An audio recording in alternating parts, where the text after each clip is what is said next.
An ancient map accurately shows a continent its maker could not have known existed. This is the central mystery we are exploring together.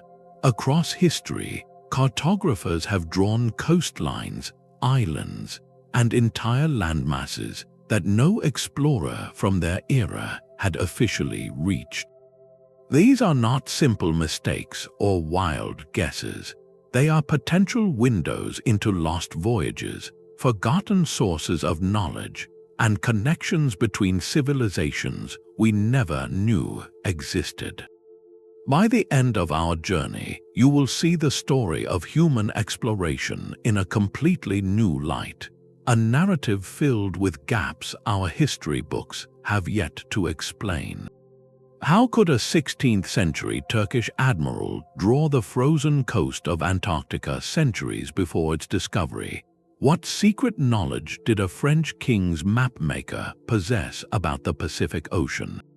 We will examine 20 of these puzzling artifacts to find answers.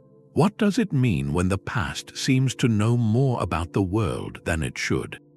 The most compelling clues are often found in the margins. In the year 1513, an Ottoman admiral named Piri Reis sat down to compile a world map, and he was meticulous enough to write notes directly on the parchment. He stated clearly that he had consulted 20 different source charts for his work. Among these were what he called the maps of the Portuguese, the Arabs, and critically, he mentions maps from the time of Alexander the Great. This is not a vague legend, it is a cartographer citing his references, so the immediate question becomes, what exactly were those ancient sources showing him? The fragment of his map that survives is breathtaking in its own right, depicting the coast of Brazil with a precision that European maps of the era lacked. But it is the land drawn far to the south, connected to South America by a curious, thin stretch of land, that ignites the debate. This southern continent is rendered with bays, rivers, and what appear to be inland mountains. Mainstream historical cartography often dismisses this as part of the long-held theoretical continent of Terra Australis, a large southern landmass that scholars since Ptolemy believed must exist to balance the northern continents. It was, in that view, an educated guess. Yet a closer look introduces a haunting possibility. In the 1950s, a Turkish naval officer sent a copy of the map to the United States Hydrographic Office. When cartographers there compared the strange southern coastline to modern seismic survey maps of the bedrock beneath the Antarctic ice sheet, they reported a startling congruence. The general shape, including prominent features like the Palmer Peninsula and the indentations of the Weddell and Ross Seas, seem to align. If this interpretation is correct, it suggests the map's ultimate source was charting a coastline that has been buried under a mile of ice for thousands of years. This leads to the profound and unsettling theory that the Piri Reis map is a palimpsest, a later copy over a much older ghost map, one drawn in an age when Antarctica's coasts were perhaps visible and navigable. Whether it represents a speculative myth or a fossilized memory of a lost epoch, the map forces us to confront a gap in our story. It whispers that the history of human exploration may be far older and far more interconnected than our records dare to admit. Piri Reis was not alone in his vision of the South.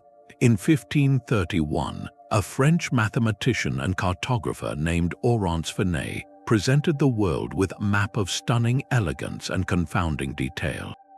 His creation was a cordiform map, meaning it was drawn in the shape of a heart, a beautiful artistic choice for the Renaissance era. At its very bottom, dominating the southern hemisphere, lies an enormous continent labeled Terra Australis. Now, the idea of a great southern land was a standard fixture in European mapmaking for centuries, a theoretical balance for the northern continents. But Finé's version is different. It is not a vague, amorphous shape. Look closer, and you see a coastline articulated with distinct bays, peninsulas, and what appear to be inland seas. Most strikingly, the land is crisscrossed by detailed river systems flowing from a central mountain range out to the coast. This is not the work of someone simply filling empty space with a legend. This is the work of someone trying to depict a real geography. The internal logic of its hydrology suggests a land that could actually exist, with water flowing from highlands to the sea in a coherent pattern. So where did this specificity come from? One compelling theory points to the secretive nature of exploration in the age of discovery.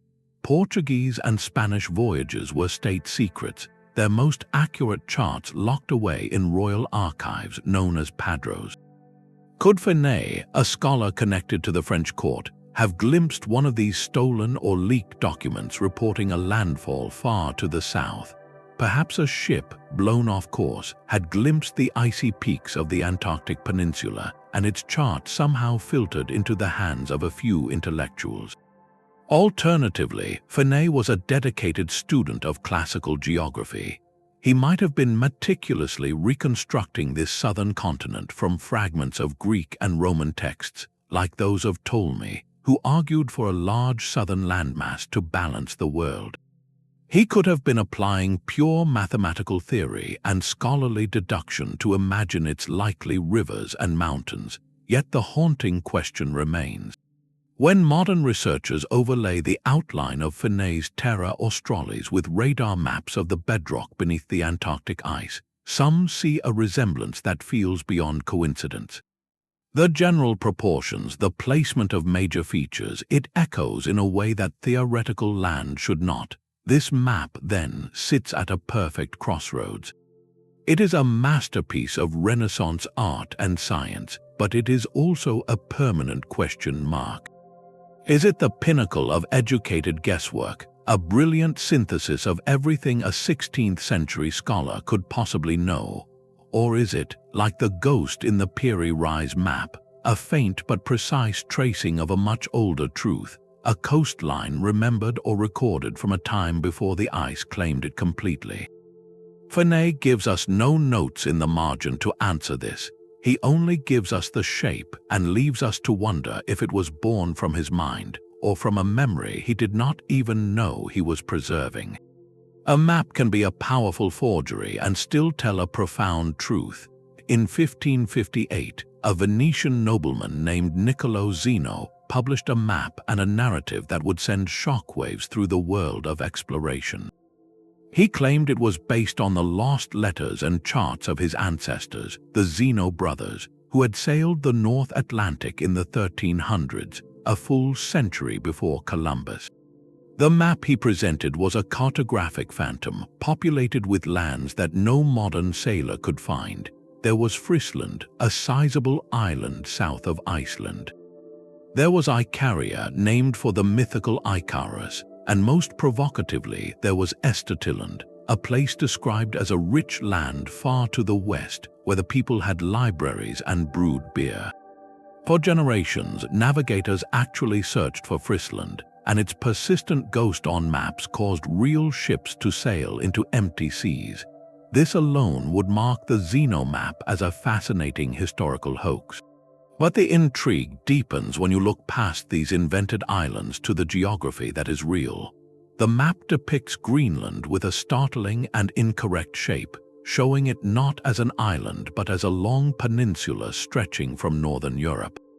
To a modern eye, this seems like a simple error, yet this very concept of Greenland connected to the Old World echoes in ancient Norse sagas and even older Celtic navigation lore. It is as if the map is preserving a much older, folk understanding of the northern seas, one based on the experience of sailing along coastlines rather than viewing the world from above. Then there is Estatiland. The description Zeno provides of this western land, with its forests and sophisticated inhabitants, bears a curious resemblance to parts of northeastern North America. If this detail came from a genuine, if garbled, 14th century source, it would suggest knowledge of the continent circulating in Europe long before the official age of discovery. So what are we looking at? The prevailing scholarly view is that Niccolo Zeno crafted an elaborate fabrication to bring glory to his family name and to stake a Venetian claim in the fierce national rivalry over New World discoveries. He likely patched together real sailors' reports, misunderstood older maps, and pure invention. But another, more tantalizing possibility exists. The Mediterranean was a crossroads. Norse traders from Greenland and Iceland did reach Rome. Could a crude sketch from a Norse navigator, passed hand to hand through trade routes over decades, have eventually wound up in a Venetian archive, only to be misinterpreted and embellished by a descendant centuries later? The Zeno map, in all its confusing glory, is less a chart of the world and more a chart of human communication. It shows how a rumor of a land can solidify into a shape on parchment, how a sailor's tale can be copied and distorted until it becomes a destination for kings. It is a palimpsest of ambition, family pride, and perhaps hidden beneath the layers of invention, a few whispered coordinates from a Viking ship that actually did sail beyond the edge of the known world. Sometimes a single line on a map can rewrite an entire chapter of history. In 1559, another Ottoman cartographer, Hadji Ahmed, produced a world map that performs this very feat with quiet, staggering confidence. At first glance, it is a beautiful artifact of its time, filled with the ornate script and decorative motifs expected from the Islamic cartographic tradition. But focus on the edges of the known world, and the map reveals secrets it should not possess. Look to the west, to the coastline of North America.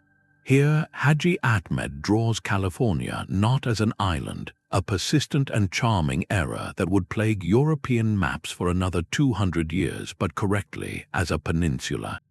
This geographical fact was not confirmed by European expeditions until the early 1700s. How did a scholar in Istanbul get it right, more than a century ahead of schedule?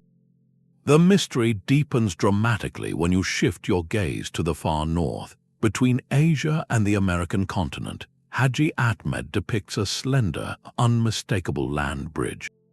This is a clear representation of the Bering Strait region, the very corridor through which ancient populations are now understood to have migrated into the Americas. In the Western world, the existence and significance of this connection was not scientifically proposed until the 18th century by the explorer Vitus Bering, for whom it is now named. So we are faced with a profound disconnect. A mid-16th century map shows a critical piece of planetary geography that official Western science would not grasp for another 200 years. The immediate question is one of sources. Hadji Ahmed was not a sailor or an explorer. He was a scholar, a compiler of knowledge. His map, like that of Piri Reis, is almost certainly a synthesis of older sources available within the vast, interconnected realm of the Ottoman Empire. This was a crossroads of civilizations, a place where Arab, Persian, Central Asian, and possibly even Far Eastern knowledge converged. One compelling theory points north and east to the Turkic peoples of Central Asia. Their oral histories and epic poems are rich with tales of great migrations and journeys across frozen seas. Could these stories, passed down for generations, have preserved a folk memory of the Bering Land Bridge, a time when ancestors crossed from one world into another? This knowledge, embedded in culture rather than in a formal atlas, might have filtered south to scholars in Istanbul. An even more tantalizing possibility involves the flow of information along the Silk Road. Chinese geographical knowledge was advanced, and Mongol empires had once stretched across the very region in question. It is not at all far-fetched to consider that a Chinese map, or a composite map based on Mongol administrative surveys, found its way into the Ottoman archives. Such a document might have clearly shown the proximity of Asia to America, a fact perhaps of little interest to European cartographers obsessed with sea routes to the Indies, but noted and preserved by a curious Ottoman scholar. The Hadji Ahmed map, therefore, is more than an accurate artifact. It is a testament to a polycentric world of knowledge. It challenges the Eurocentric narrative of discovery by suggesting that the map of the world was being assembled from multiple angles simultaneously.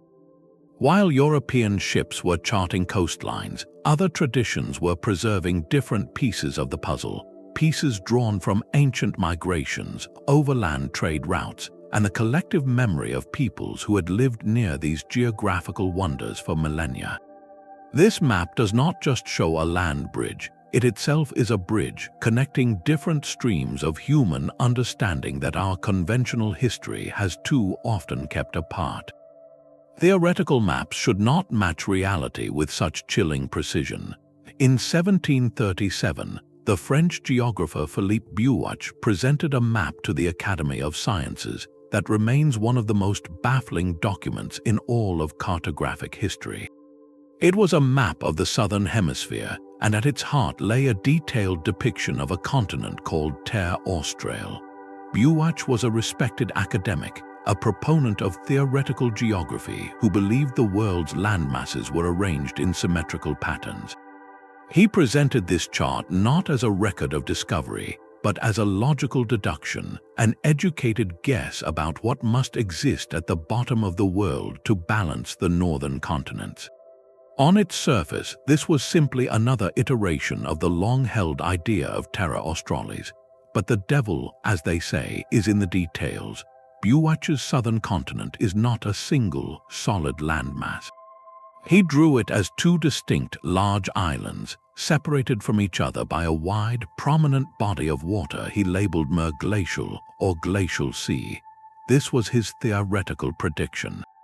For nearly 2 centuries, his map was viewed as an interesting, if incorrect, product of Enlightenment-era speculation. Then, in the 20th century, our technology finally pierced the ice.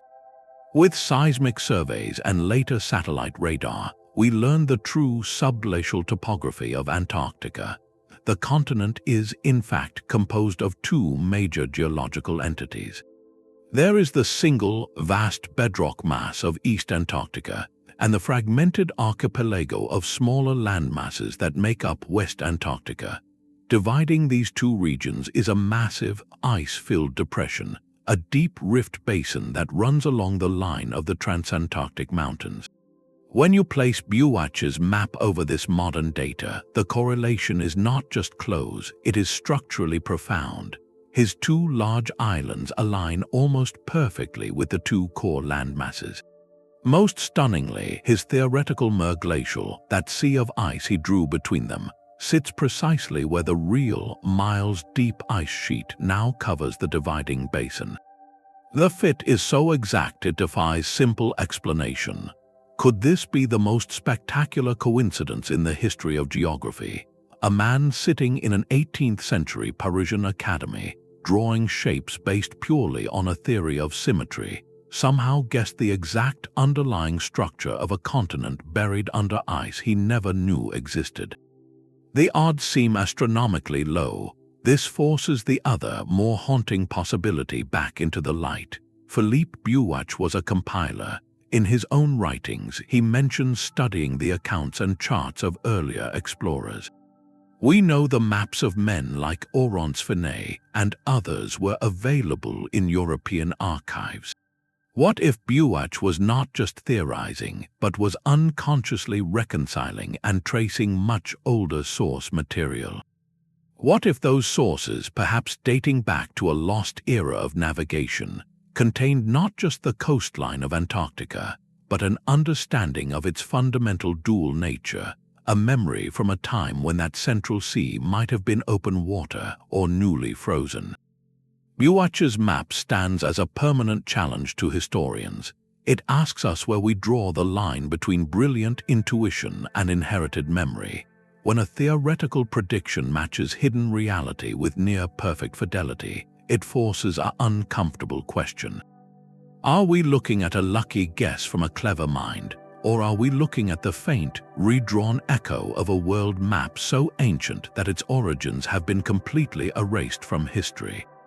A genuine artifact can be priceless, but a brilliant forgery can be just as revealing. In the mid-1960s, a small, unassuming map of the world was presented to scholars, and it sent a tremor through the foundations of history. Known as the Vinland Map, it appeared to be a 15th-century document drawn on medieval-style parchment. What made it extraordinary was a simple inscription in the Northwest Atlantic, a label that read, in Latin, Vinlanda Insula. This was a direct reference to Vinland, the name given by Norse explorers to parts of North America they visited around the year 1000, as recorded in their sagas. If this map was authentic, it would be nothing less than the first known cartographic depiction of the New World, created decades before Columbus's voyage. It would provide stunning, physical proof that knowledge of a continent across the ocean existed in European scholarly circles, likely within a monastic scriptorium, long before 1492 became a historic date. The map seemed to perfectly corroborate the Viking sagas of Leif Erikson, transforming those epic poems into documented geography. The initial excitement, however, soon collided with the meticulous world of modern science. The debate over the Vinland map has raged for decades, becoming one of the most intense forensic battles in historical scholarship. Early analysis of the parchment itself confirmed it was indeed old, likely from the correct era.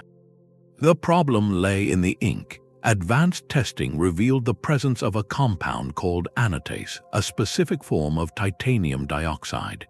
To some researchers, this was a clear smoking gun, as anatase in its pure, synthetic form was not commercially available until the 1920s.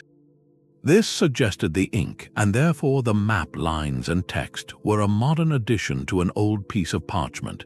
Case closed, a 20th century forgery. Yet the story refused to end there. Later, more nuanced studies proposed that anatase could occur naturally in medieval inks as a trace contaminant from certain minerals used in their production. Other experts pointed to the map's content, arguing its depiction of Greenland was too accurate for a forger in the 1950s, as the island's true shape was not fully mapped until much later. The scientific evidence remains frustratingly contradictory, a pendulum swinging between condemnation and vindication with each new paper. But to focus solely on the forensic debate is to miss the map's deeper, more enduring power. Whether it is a genuine 15th century document or an exquisite 20th century fabrication, the Vinland map represents a profound idea made tangible. It physically embodies the tantalizing possibility that knowledge of Norse voyages to North America was not lost to time, but was quietly recorded, copied, and circulated among the learned monks and cartographers of medieval Europe. Think of the implications. If such a map existed in a monastery library, it means that the concept of lands across the Atlantic was not a wild rumor, but a documented fact in certain archives. This knowledge might have been niche, perhaps even suppressed by institutions with a vested interest in certain narratives of discovery, or it might have simply been filed away as a curious footnote about distant northern voyages, its true significance not understood until centuries later. The map, in its very existence as an object of controversy, forces us to confront the fragility of historical records. How many other manuscripts, charts, or logs from that era were lost to fire, decay, or deliberate purging?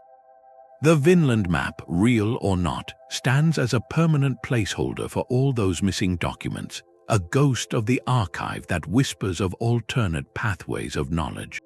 It challenges the clean, textbook timeline of discovery by insisting that the map of the world was always a patchwork, with some pieces drawn in ink and others written in whispers, some preserved in vellum and others lost to the silence of forgotten libraries. The true power of a map is often measured by what it was meant to hide. In the year 1502, a Portuguese diplomat named Alberto Cantino committed an act of high treason that would inadvertently preserve one of history's most revealing documents. He was stationed in Lisbon, but his true loyalty lay with the Duke of Ferrara in Italy. His mission was to acquire the crown jewel of Portuguese state secrets, their latest and most accurate world map. Through bribery or stealth, he succeeded, smuggling the chart out of the country and sending it to his patron.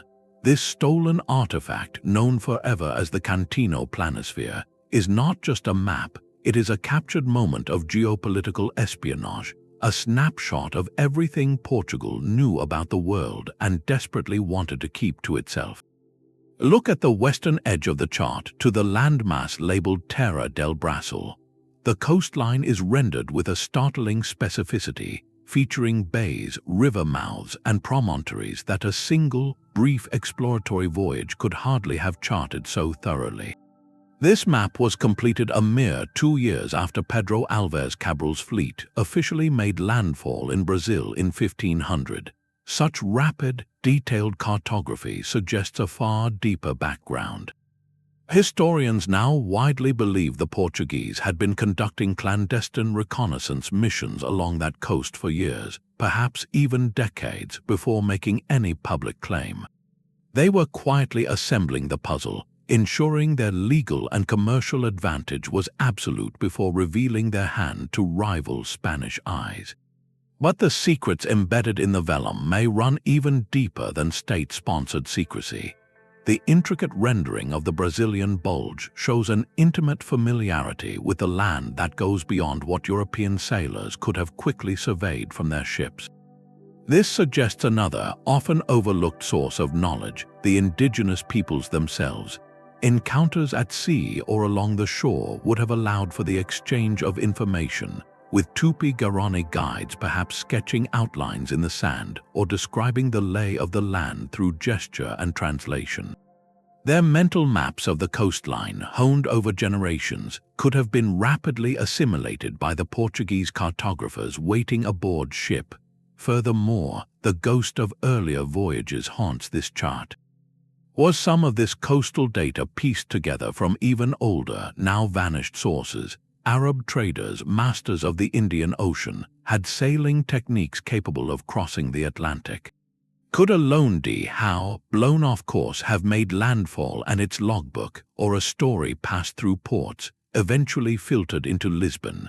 Or perhaps earlier, unrecorded voyages by other European rivals provided fragments that the Portuguese secretly acquired and synthesized. The Cantino Planisphere forces us to see the age of discovery not as a series of heroic public firsts, but as a shadowy race conducted in whispers and stolen documents. This map was a weapon of empire, its lines equivalent to classified coordinates. It encodes a simple, ruthless truth that knowledge of the world was the ultimate currency, and it was worth betraying a kingdom to obtain it. In its stolen journey from a Lisbon archive to an Italian duke's collection, the map achieved a strange immortality, preserving for us the precise moment when one nation's secret became the world's revealed history. The most expansive view of the medieval world was not drawn in Europe. In the year 1402, in the royal court of Korea's Joseon dynasty, a team of scholars completed a masterpiece of cartographic synthesis known as the Honil Gangni Yokti Gukdo Jai Du, or the Kangnido map. This single, magnificent document presents a world so vast and integrated it feels centuries ahead of its time. From its center, the map radiates outward, depicting the entire known landmass of Afro-Eurasia with a coherence that European Mappa Mundi, still often filled with myth and religious symbolism, could not yet achieve. Here is Africa, drawn with a southern coast that curves eastward, suggesting an understanding of the continent's general shape. Here is the Arabian Peninsula, instantly recognizable as a distinct boot-like form. Even the distant contours of Europe are present, a rough sketch of a land its Korean cartographers had certainly never visited. This accuracy presents a different kind of mystery altogether. It is not a puzzle of unknown lands, but a profound mystery of transmitted knowledge. How did a secluded peninsular kingdom on the eastern edge of Asia come to possess such a detailed and geographically sound image of the entire world? The answer lies in the invisible highways of information that crisscross the continent. The Kangnido map is a direct product of the Mongol peace. that century-long period when the vast Mongol Empire secured the Silk Road, enabling an unprecedented flow of people, goods, and ideas from the Mediterranean to the Pacific. Korean scholars serving a kingdom that had complex relations with the Yuan dynasty had access to the pinnacle of geographic learning from both major civilizations to their west. The primary source was almost certainly Islamic world geography. Arab and Persian cartographers like the famed Al-Idrisi had been producing remarkably accurate maps based on merchant reports and astronomical calculations for centuries. These works, likely carried by Muslim traders traveling the Mongol-supervised routes, reached China and were translated into court archives. Simultaneously, the map draws from the Chinese cartographic tradition, which under the Mongols had compiled its own extensive surveys of the empire and its western frontiers. The Korean compilers were not explorers, they were brilliant academic synthesizers. They took these foreign maps, each representing a different cultural and scientific perspective, and reconciled them into a single, unified vision. They placed their own kingdom, Korea, not on the periphery as European maps might have, but prominently enlarged at the center of this connected world, a symbolic statement of their place within a global network of knowledge. This map shatters the persistent myth of isolated civilizations.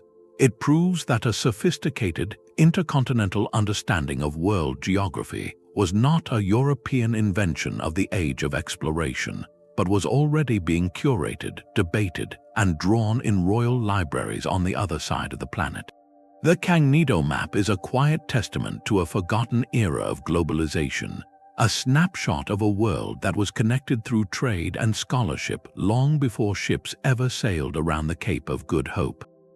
It asks us to reconsider where the true centers of learning were, and reminds us that a map is never just a representation of land, but a diagram of the flow of human knowledge itself. Sometimes the most revolutionary tool is an ancient book rediscovered. For over 1,000 years, the foundational text for understanding the world was written by a Greek scholar named Claudius Ptolemy in the 2nd century. His work, the Geographia, was not a simple collection of maps but a mathematical system, a set of instructions for projecting the spherical Earth onto a flat surface using a grid of longitude and latitude. This was a staggering intellectual achievement, but after the decline of Rome, the text vanished from European libraries. It did not disappear, however. It was meticulously preserved, studied, and refined by Arab and Persian scholars in the Islamic world, who recognized its genius and added their own observations to its framework. Then, in the early 15th century, a manuscript of the Geographia was translated from Arabic back into Latin and arrived in Florence like an intellectual thunderclap. It provided a structured, scientific skeleton upon which the exploding geographic knowledge of the Renaissance could be hung. Printers rushed to produce editions, each featuring maps drawn according to Ptolemy's ancient coordinates. But if you look closely at these Renaissance editions, something strange begins to happen. The maps are supposed to be faithful reproductions of a 2nd century worldview, a world where the Indian Ocean is enclosed by land and Africa stretches endlessly south. Yet in the margins, in the blank spaces Ptolemy left for terra incognita, new lands appear. A peninsula juts south from Africa. The shape of India gains new, accurate detail. Some maps even hint at a vast ocean east of Asia, a space Ptolemy never conceived. This is not a simple error in copying. It is evidence of a quiet, deliberate act of revision. Cartographers and scholars, while revering Ptolemy's authority, were also practical men. They were receiving reports from Portuguese caravels rounding Africa and from Arab dhows crossing the Indian Ocean. They had access to Portolan charts, the detailed, experience-based sailing maps used by Mediterranean navigators. Faced with this new, secret data, they made a choice. They kept the revered Ptolemaic grid as their canvas, but they began to paint in new details from their own time. The result is a fascinating palimpsest, a layered document where a 1500-year-old theory shares parchment with the latest whispered rumor from a spice trader. One of the most telling examples is the evolving depiction of Scandinavia. In the strict Ptolemaic model, it was a small, misshapen island. But in editions printed after the 1470s, you can see it slowly morph, stretch, and take on its familiar elongated shape, a clear insertion of contemporary Norse and Baltic knowledge into the ancient framework. These hybrid maps are a powerful metaphor for how knowledge truly advances. It is rarely a clean break with the past. Instead, new discoveries are awkwardly grafted onto old understandings. The old system provides the language, the structure, even as it is being quietly subverted by new facts. The Ptolemaic maps of the Renaissance show us scholars in a moment of profound tension, one hand holding the venerated text of antiquity, the other holding a rough sketch from a sailor who just returned from the edge of the world. They resolved this tension not by throwing the old book away, but by annotating it, by using its respected authority to legitimize and organize the new, fragmentary truths that were washing up on their shores. In these maps, we see the very moment the medieval mind began to crack open, not with a bang, but with a series of careful, inked corrections in the margin of a 2,000-year-old manuscript. The act of naming a continent is a declaration of understanding. In the small town of Saint-Dié in 1507, a German cartographer named Martin Waldseemüller and his scholarly circle performed this very act, inking a name onto a massive world map that would echo through history America. This was the first time the word appeared on any known map, a Latinized tribute to the explorer and merchant Amerigo Vespucci. Yet to focus only on the name is to miss the map's truly revolutionary geometry. Waldseemüller did something no one had dared to do with such conviction before. He drew the newly discovered western lands not as a fringe of Asia or a scattering of islands, but as a distinct, standalone continent surrounded by water. And to the west of this new continent, he depicted an empty, vast expanse of ocean. This was the Pacific, shown clearly a full 6 years before Vasco Núñez de Balboa would hack his way through the jungles of Panama to see it with his own eyes, and a decade and a half before Ferdinand Magellan's fleet would become the first to cross its terrifying breadth. So how could a scholar working in a landlocked European monastery hundreds of miles from any port possibly know this ocean existed? His source was not a secret chart, but a published letter. Waldseemüller had pored over the accounts of Amerigo Vespucci's voyages, particularly the Mundus Novus, or New World, letters. Vespucci's descriptions were qualitatively different from those of Columbus. Where Columbus insisted he had reached the outer islands of Asia, Vespucci wrote of sailing so far south along a coastline that it could not possibly be part of the known Indies. He described a new world, a continent with its own unique peoples, animals, and skies. Waldseemüller, a master of classical geography, applied logic to these reports. If this was a new continent, and if the known world of Europe, Africa, and Asia was surrounded by ocean as the ancients taught, then logically, there must be another ocean on the far side of this new landmass. He was connecting the dots between Vespucci's empirical observations and Ptolemy's theoretical framework. This map is therefore a monument to deductive reasoning. It represents a moment where the power of the human mind, armed with fragments of data and a robust intellectual tradition, correctly assembled a truth about the physical world before any single person had witnessed the complete picture. Waldseemüller preserved a conceptual reality, a logical conclusion drawn from incomplete evidence.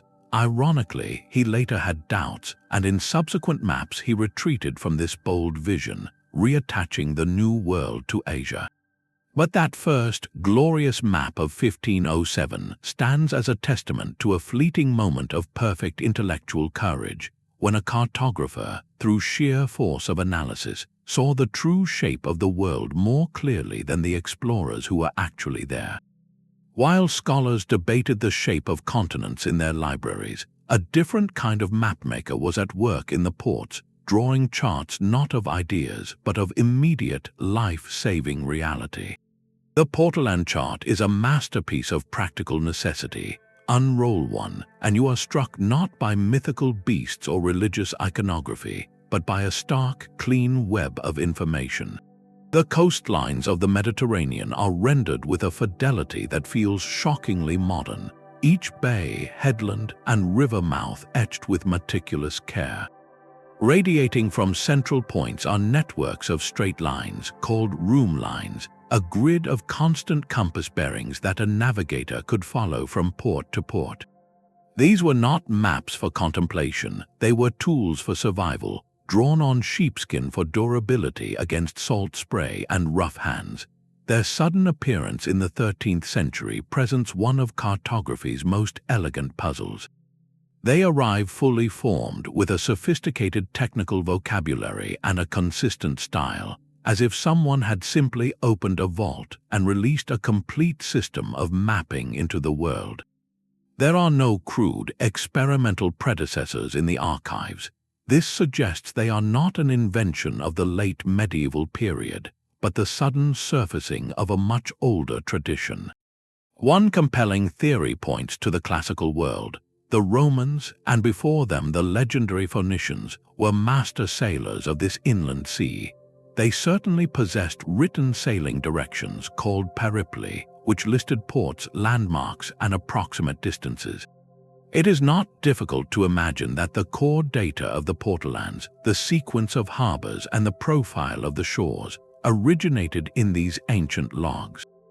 This knowledge, vital for trade and military movement, would have been too valuable to lose. As the Roman Empire fractured, its practical maritime lore likely did not vanish, but was preserved and refined in the hands of Byzantine Greek sailors, Arab navigators in the Islamic caliphates, and later, the pragmatic merchant captains of Catalonia and Genoa.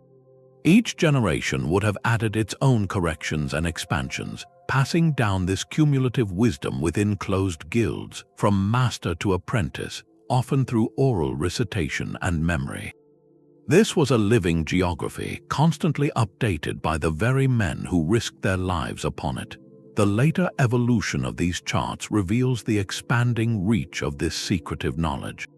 By the 14th century, Portolans began to include coastlines far beyond the Mediterranean. The Black Sea appears in detailed form, and more astonishingly, the Atlantic shores of Europe and Africa unfold, along with distant islands like the Azores and the Canaries. This was not the theoretical geography of scholars who believed the oceans boiled at the equator. It was the hard-won first-hand experience of sailors who had been there. These chart makers were compiling reports from voyages that official history never recorded, journeys driven by fishing, whaling, or simple curiosity. The Portolan chart, therefore, represents a parallel stream of human understanding. It is a map drawn from the deck of a ship, not from a scholar's desk. It captures the world as known by the hands on the tiller and the lookouts in the crow's nest, a world measured in sailing days and landmark peaks, preserved not in grand treatises, but in the stained, functional vellum that guided commerce and empire. It whispers that while philosophers speculated about the edges of the world, a network of practical men already knew the way.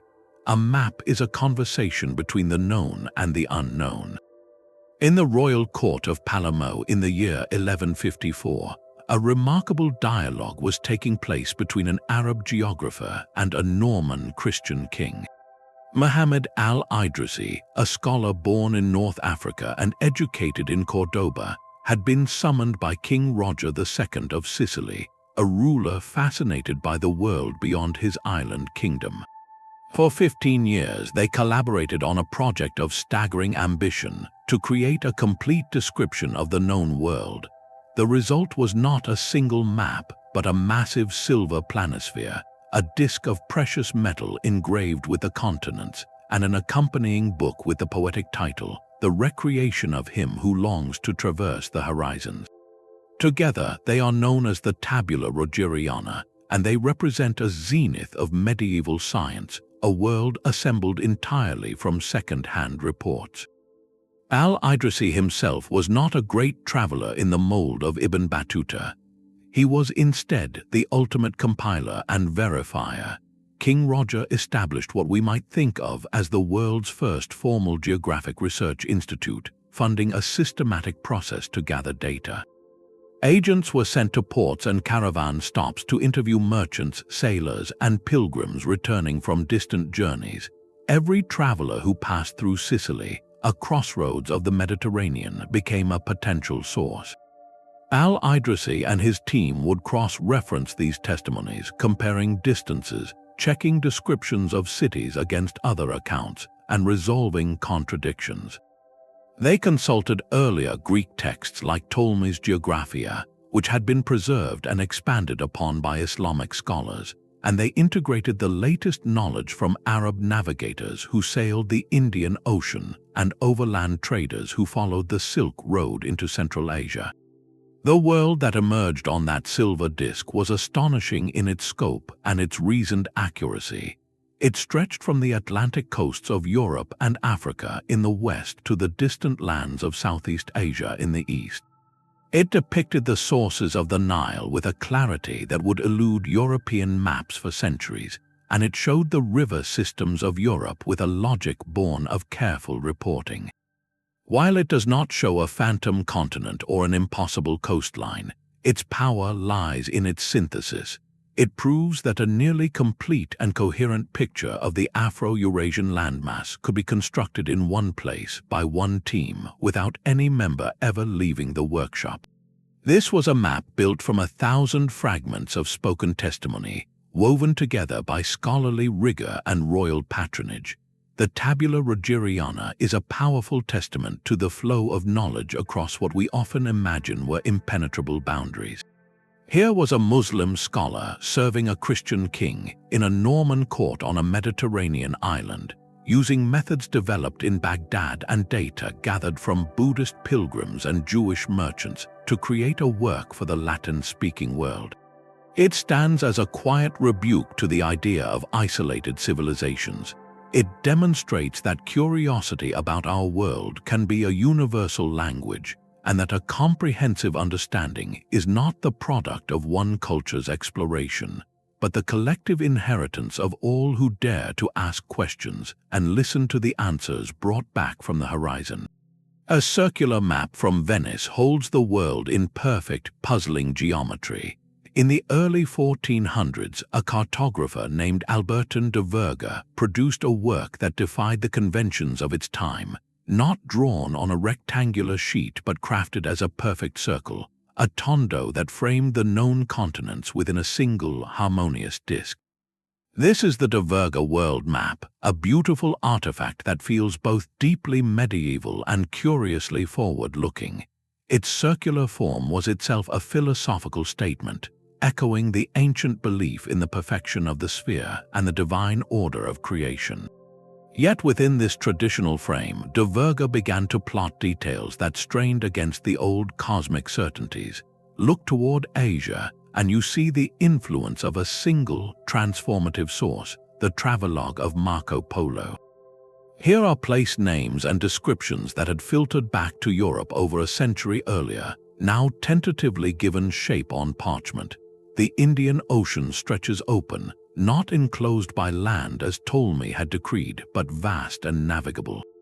And there, exaggerated in size and curious in form, lies the island of Taprobana, a representation of Sri Lanka that blends real geographic knowledge with layers of ancient myth. But the map's most provocative feature lies far to the south. Below the familiar coast of Africa, de Verga drew a substantial, ambiguous landmass. It is not connected to Africa, but sits alone in the southern waters. To the map's original viewers, this might have been interpreted as a speculative extension of the African continent, or perhaps one of the many legendary islands thought to dot the southern seas. Yet to a modern eye, its isolated position is hauntingly suggestive. Could this be an early, clumsy attempt to depict a sighting of the Antarctic Peninsula, or at least a rumor of land in the far southern latitudes? More likely, it represents the growing pressure of new reports on the Old World model. De Verga was a compiler working in the great trading hub of Venice, where sailors from Alexandria, Genoa, and beyond exchanged stories. His map is a mosaic of sources, a blend of precise Portolan chart data for the Mediterranean, the merchant lore of Marco Polo for the East, and the persistent theoretical geography that demanded a southern counterweight to the northern land. He had fragments of truth, pieces of a puzzle that did not yet fit together, so he placed them within the only framework he had, the perfect circle of medieval cosmography. The De Verga map, therefore, is a portrait of a mind in transition. It captures that precise, fragile moment when the sheer volume of new information began to crack the elegant, theoretical shell of the old world. The cartographer is not yet ready to break the circle, but he is unquestionably starting to fill it with shapes that the ancients never described. It is a testament to the messy, creative process of understanding, where myth and measurement, rumor and reality coexist on the same page, each vying to define the true shape of our world. King Henry VIII of England was a man who understood the value of secrets. In 1542, a French cartographer named Jean Rots presented the king with an atlas of breathtaking beauty and undeniable intrigue, titled The Book of Hydrography. Its pages were alive with color, showing sea monsters and sailing ships, but its true treasure was the coastlines. Here, drawn with a precision that defied official European knowledge, were the intricate shores of what we now call Indonesia, and most provocatively, the northern coastline of a vast, unknown southern land. This was not guesswork. It was a detailed portrait of a place no English or French ship had ever mapped. Rots was part of a unique group known as the Deep School, a circle of French mapmakers in Normandy whose work stands as one of history's great puzzles. They produced a series of stunning atlases in the mid-16th century, all featuring these impossibly accurate depictions of distant southern lands. The source of their intelligence was an open secret whispered in every port. Portugal, under the Treaty of Tordesillas, held exclusive rights to explore and claim lands east of a certain meridian. Their caravels were probing south and east beyond the Spice Islands, charting the edges of a massive land they referred to as Java la Grande, or Great Java. To protect their lucrative spice trade monopoly, these Portuguese charts were classified state secrets, locked away in the Casa da India in Lisbon. They were the crown jewels of 15th century geopolitics. Yet somehow the deep cartographers got their hands on them. The method was likely a combination of espionage and commerce. Normandy had strong trade links with Portugal. French merchants and sailors in Portuguese ports, or perhaps even sympathetic or bribed Portuguese navigators themselves, could have smuggled out copies of these precious Portolan charts. In deep, these stolen documents were translated, reinterpreted, and beautifully rendered into the lavish atlases for wealthy patrons like King Henry. Jean Rots's map of Java la Grande is the smoking gun. It shows a long, continuous coastline with deep gulfs, promontories, and even notations of where fresh water could be found, details crucial for any expedition planning to make landfall. The shape bears a compelling, if stylized, resemblance to the northern coast of Australia from the Cape York Peninsula westward. This was a full 2 centuries before Captain James Cook would officially chart that same coast for Britain. So what are we seeing here? This is not a mystery of ancient knowledge or theoretical deduction. This is a very modern story of industrial espionage. The Jean Rots Atlas is a leaked document.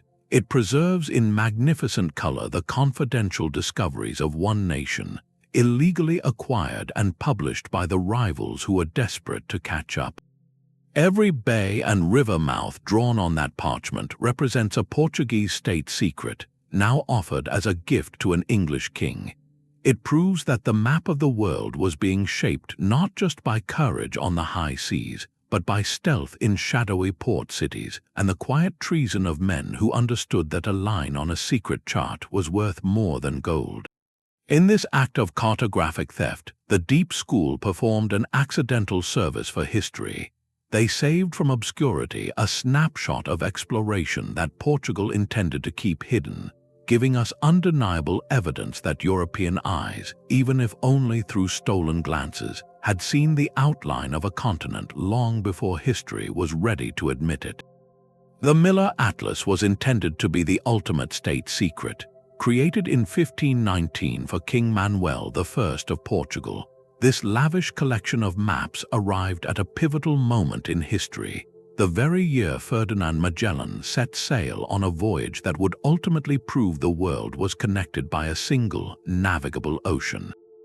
Within its pages, the Portuguese crown held not just charts, but a complete strategic portrait of their emerging empire, a visual database of everything they had learned in their relentless drive east. This was not a speculative document. It was a technical report from the front lines of discovery, drawn with a precision that reveals its true nature. Look at the depiction of the Indian Ocean. Every major port from Mozambique to Malacca is meticulously placed. The wind patterns of the monsoons, the lifeline of trade in that sea, are carefully annotated. The coastlines of India and the islands of Indonesia are rendered with an accuracy that European maps would not match for decades. This level of detail did not come from Portuguese sailors taking soundings from their carracks alone. It was a collaborative intelligence operation, though the collaborators often had no choice in the matter. The atlas openly incorporates knowledge from Arab navigators, Indian pilots, and Malay informants. These were the local experts, the men who had plied these waters for generations, whose mental maps of currents, safe harbors, and hidden reefs were the true treasure. The Portuguese, through trade, alliance, or coercion, systematically acquired this knowledge. They understood that to control the spice trade, they first had to control the information that made it possible. A Portuguese captain might command the ship, but an Arab pilot often guided it through the treacherous straits. The maps in the Miller Atlas are therefore hybrids. They are European in their presentation, but their content is a fusion of global understanding. Inland details appear, notes on local rulers and resources, information far beyond what any passing ship could observe. This suggests a network of agents and translators on the ground, feeding data back to Lisbon. The Atlas is a snapshot of a nascent global intelligence apparatus, where cartographers in a Portuguese workshop acted as synthesizers, weaving threads of information from a dozen different cultures into a single, coherent tapestry of power. It represents a crucial shift in how the world was mapped. No longer was it a process of one civilization imposing its view upon a blank slate. It became a process of listening, collecting, and compiling, of recognizing that to map the world accurately, you first had to consult the people who already lived there. The Miller Atlas does not show lands its makers never saw, but it brilliantly shows knowledge they were never meant to have. It captures the moment when mapping the world transitioned from an act of exploration to an instrument of empire, built on a foundation of shared, though seldom freely given, human knowledge. Andrea Bianco's world map from 1436 anchors itself in the practical, charting the Mediterranean with the dependable clarity of a master Portolan. But let your eye drift left into the blank expanse of the Atlantic Ocean west of the Azores, and the solidity of the known world dissolves into rumor. Here, floating in that empty sea, Bianco carefully inscribed a small archipelago of islands with evocative names, Antalya, Satanas, and others. These were not new discoveries, but legendary places, staples of Atlantic sailors' lore for generations. They were cartographic phantoms, yet Bianco gave them shape and position, granting myths the authority of a chart. This act of drawing the legendary reveals a powerful truth about how the world was truly discovered. The stories came first, for decades, perhaps centuries before Columbus, fishermen venturing far out into the Atlantic cod grounds might have been swept westward by powerful storms. Could a lucky few have made landfall on the outer islands of the Caribbean, or even the North American coast, surviving to bring back tales of wooded shores and strange currents? Their reports, filtered through the exaggerations of tavern retellings and the distortions of memory, would harden into legend, a place where St. Brendan found his promised isle, or where 7 Portuguese bishops founded a secret Christian kingdom beyond the reach of the Moors. The island of Satanas, whose name hints at a place of danger or the unknown, could easily be a garbled account of a real land where indigenous peoples, unfamiliar and perhaps hostile from a shipwrecked sailor's perspective, defended their home. Bianco's map does something profound. It captures the sound of those tavern tales and sets them in ink. He is not necessarily documenting real geography. He is documenting a collective longing, a psychological map of the possible. These phantom islands were hypotheses made concrete, targets for the imagination. A captain looking at Bianco's chart would not see a blank, terrifying void. He would see destinations, however speculative. They offered a reason to sail west, not just into emptiness, but toward something, even if that something was woven from sailors' yarns. In this way, the myths preserved on vellum like Bianco's became self-fulfilling prophecies. They fueled the courage to attempt the crossing, providing a narrative framework that made the immense risk seem calculable. The actual land that Columbus found was not Antillia, but by calling the Caribbean islands the Antilles, he directly linked his discovery to that centuries-old legend, retroactively making the myth seem prescient. Bianco's Atlantic mysteries remind us that exploration is driven as much by stories as by stars, that the map of the world was first drawn in the human imagination, long before any ship's hull ever touched an unknown shore. Buried in an English library for centuries, a single Chinese map silently rewrote the history of an entire ocean. The Selden map, named for the lawyer who bequeathed it to Oxford's Bodleian Library in the mid-1600s, sat quietly in a foreign archive, its true significance unrecognized for generations. Dated to around 1608 from the late Ming dynasty, it is a document that defies every expectation. Unlike traditional Chinese maps that place the Middle Kingdom at the center of a cosmic order, this map shifts the entire world. Its focal point is not the imperial capital, but the vibrant, bustling waters of the South China Sea. From this aqueous center, a network of trade routes fans out like spokes on a wheel, connecting Nagasaki in Japan to the Spice Islands of Indonesia and linking every major port in between. This was not a map for emperors to contemplate their dominion. It was a working tool for merchants to calculate profit and risk. The accuracy is its most startling feature. The coastlines of Vietnam, the Malay Peninsula, and the Philippine archipelago are rendered with a specificity that European charts of the same era often lack. This reveals a profound truth. Chinese maritime traders possessed a detailed, practical, and comprehensive knowledge of Southeast Asia that the official imperial records, authored by a scholarly bureaucracy focused on land and agriculture, consistently minimized or ignored. For the mandarins in Beijing, the sea was a chaotic frontier, but for the merchants of Fujian and Guangdong, it was a well-mapped highway. The map even incorporates precise room lines, those straight navigational bearings characteristic of European Portolan charts and Arab sea guides.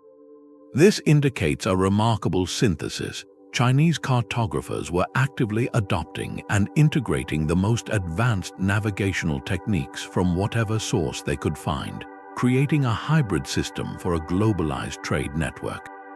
What the Selden map preserves is the operational intelligence of a massive, informal economy.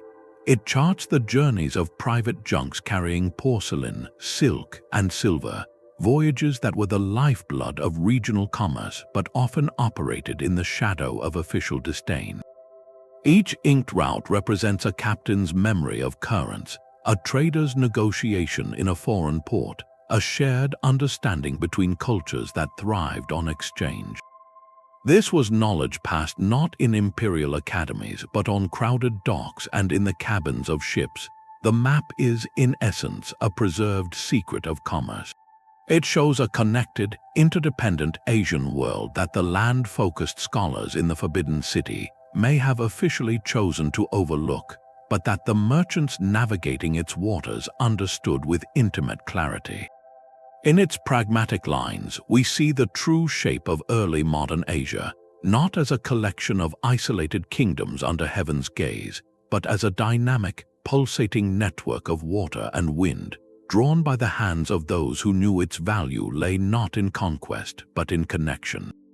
A Danish cartographer carried the Viking world south in his mind. In the 1420s, a man named Claudius Clavus left his homeland on a scholarly pilgrimage, traveling to the intellectual heart of Renaissance Europe, Italy.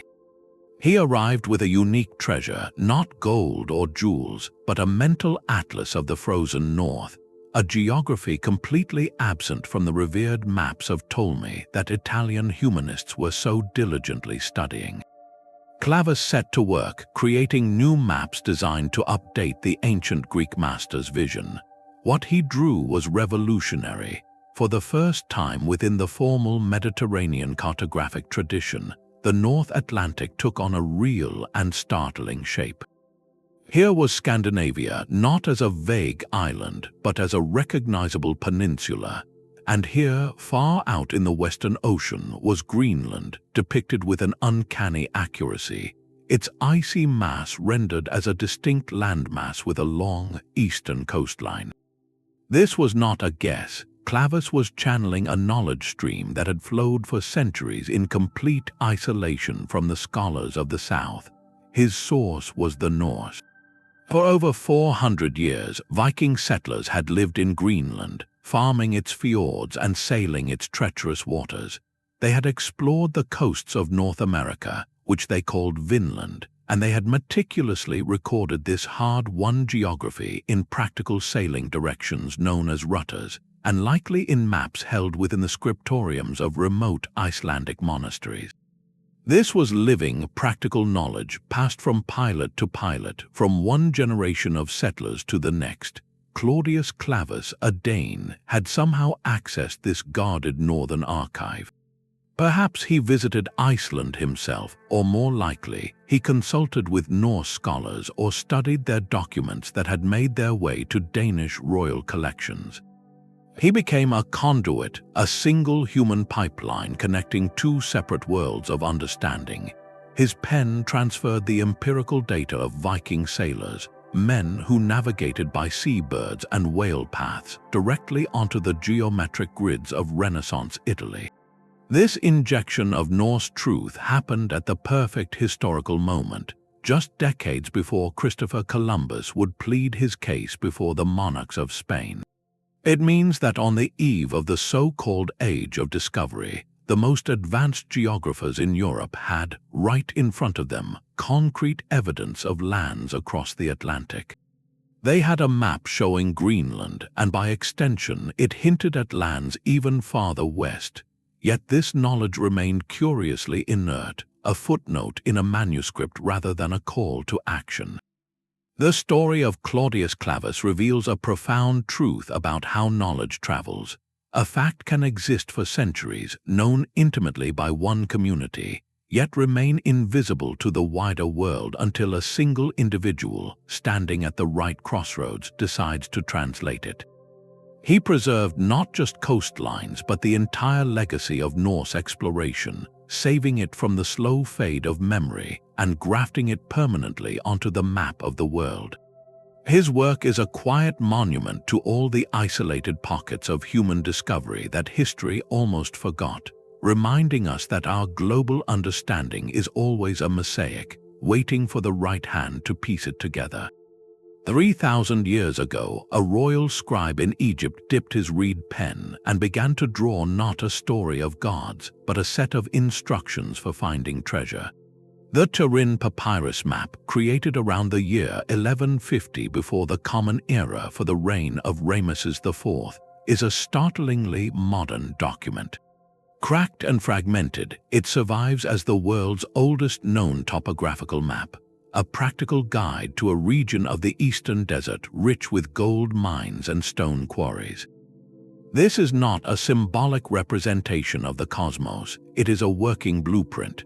The map uses different colors to distinguish between the golden sandy valleys and the dark pebbled desert floors.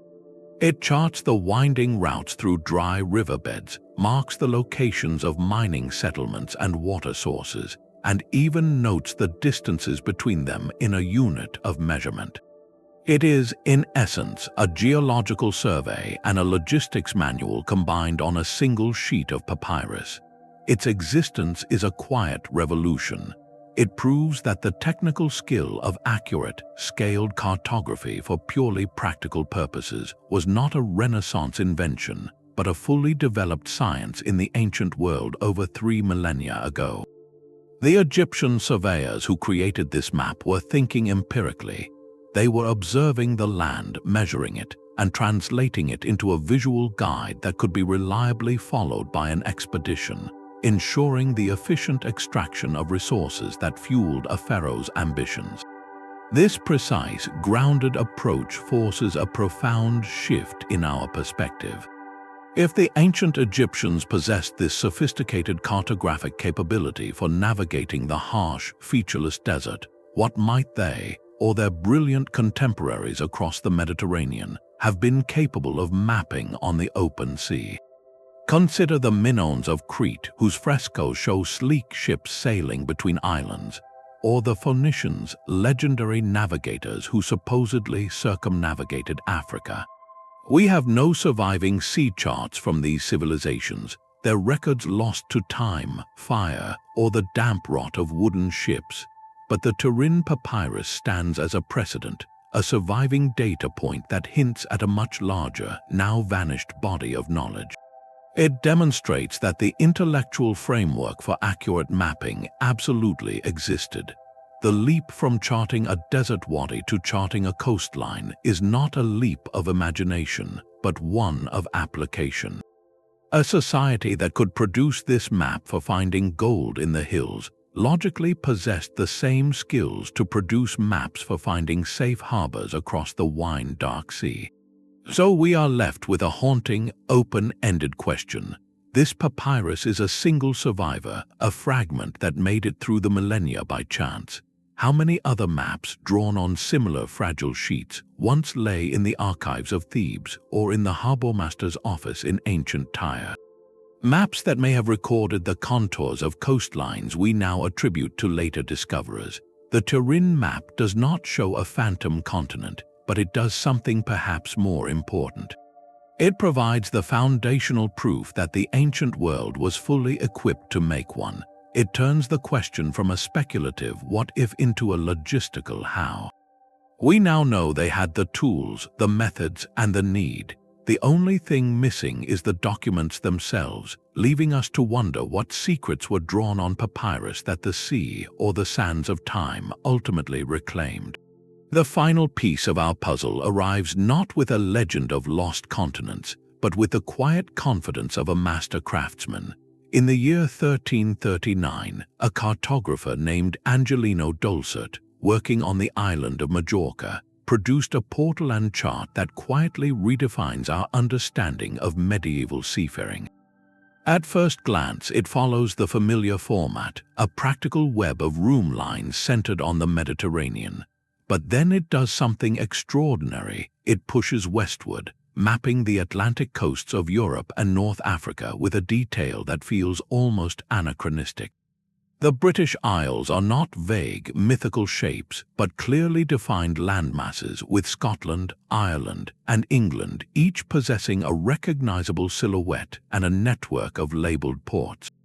The coast of Morocco curves southward with a precision that European maps would not consistently achieve for another 100 years. Most tellingly, the Canary Islands are charted with care, a full century before they would become a standard waypoint for Portuguese and Spanish voyages of exploration. This is not guesswork, it is a document of intimate knowledge, The accuracy is so pronounced it presents a technical mystery. How did Dulcet achieve this? The Portolan tradition offers no clear predecessors showing such a gradual improvement. These charts appear in history fully formed. This suggests Dulcet was not inventing a new system, but was instead giving beautiful, polished form to a body of knowledge that had been accumulating for generations in the minds and on the rough sketches of working mariners. Think of the countless fishing boats that ventured beyond the Pillars of Hercules into the Atlantic swell, the Basque whalers who pursued their quarry into distant northern waters, the Arab traders who sailed down the African coast. Their voyages were not recorded in royal chronicles, but their practical wisdom, their mental maps of currents, landmarks, and safe harbors, was the true currency of the sea. Dulcet, in his Majorcan workshop, was likely the beneficiary of this oral and experiential archive. He was the compiler, the one who translated generations of whispered bearings and hard-won observations into a lasting artifact on vellum.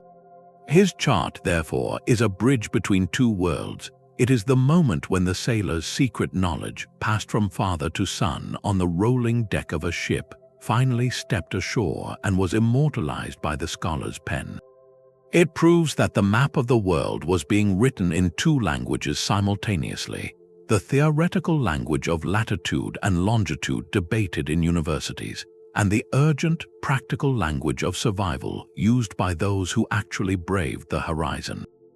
The Dulcet Portolan does not show lands its maker never saw, but it masterfully shows knowledge he was never meant to have, preserving the collective memory of countless unnamed explorers who, long before the age of kings and empires, had already learned to navigate the edges of the known world. These maps are not random anomalies but pieces of a larger, hidden pattern. When we step back from the individual marvels, a startling tapestry of common threads emerges, weaving a story far richer than any single chart could tell. First, we see the phenomenon of knowledge arriving fully formed, as if downloaded from a forgotten archive.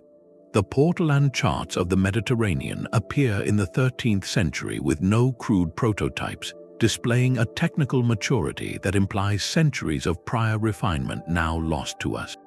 Then there is the ghost continent, the persistent, detailed vision of a southern landmass that appears with uncanny regularity from Piri Reis to Philippe Buache, each iteration hinting at a common, ancient source.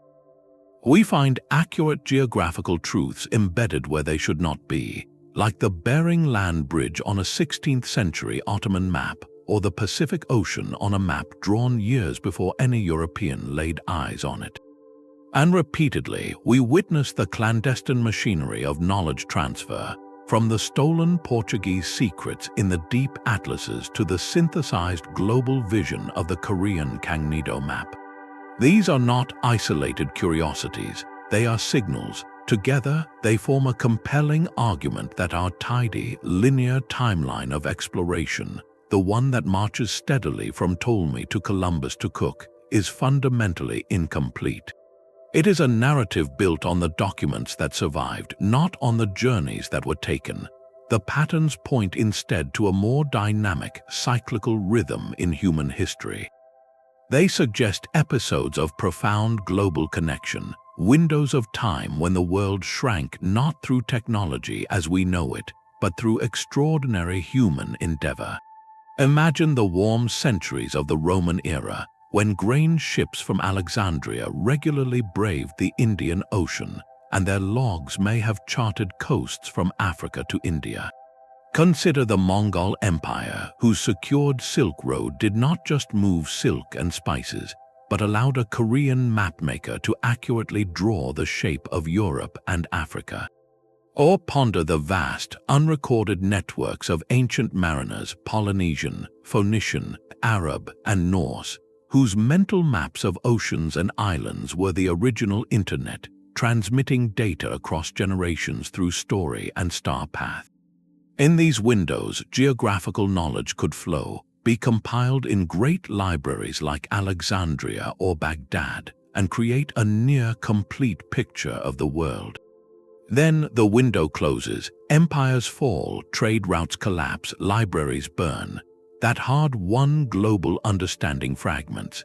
It survives not in official histories, but in whispered legends, in secret charts locked in royal vaults, in the stubborn lines on a map that a later cartographer copies without knowing why. These 20 maps are the fragments of that forgotten whole. They are not proof of a single, lost advanced civilization in the popular sense, but rather evidence of something perhaps more profound, a punctuated history of human discovery. We have, it seems, discovered the world not once, but many times over, each age uncovering fragments of what a previous age had already known, and then lost again to the silence. The cartographic void is not empty, it is echoic, filled with the faint, redrawn coastlines of our own forgotten journeys. This journey through 20 maps leaves us not with a single answer, but with a transformed landscape of history itself. These artifacts are far more than parchment and ink. They are frozen moments of human curiosity, ambition, and profound intelligence. They challenge the official, linear narrative of discovery, whispering instead of a world where oceans served as highways for ideas long before they were drawn as borders for empires. Whether through the meticulous synthesis of traveler tales in a Sicilian court, the dangerous theft of state secrets from a Lisbon archive, or the quiet preservation of knowledge from sources now lost to time, these maps collectively prove our ancestors perceived their world with a depth and connectivity we are only beginning to appreciate. They compel us to see history not as a straight line of progress, but as a cyclical rhythm of connection, fragmentation, and rediscovery. The most humbling thought they leave us with is a question for our own era. In a digital age where information feels permanent, how much of our collective understanding might still slip into the gaps, destined to be pieced together and marveled at by future generations as a mysterious artifact from a forgotten time? If this voyage into cartographic mysteries has reshaped your view of the past, consider subscribing for more journeys that unravel history's greatest puzzles. We would love to hear your thoughts, so let us know in the comments which of these 20 maps captured your imagination the most.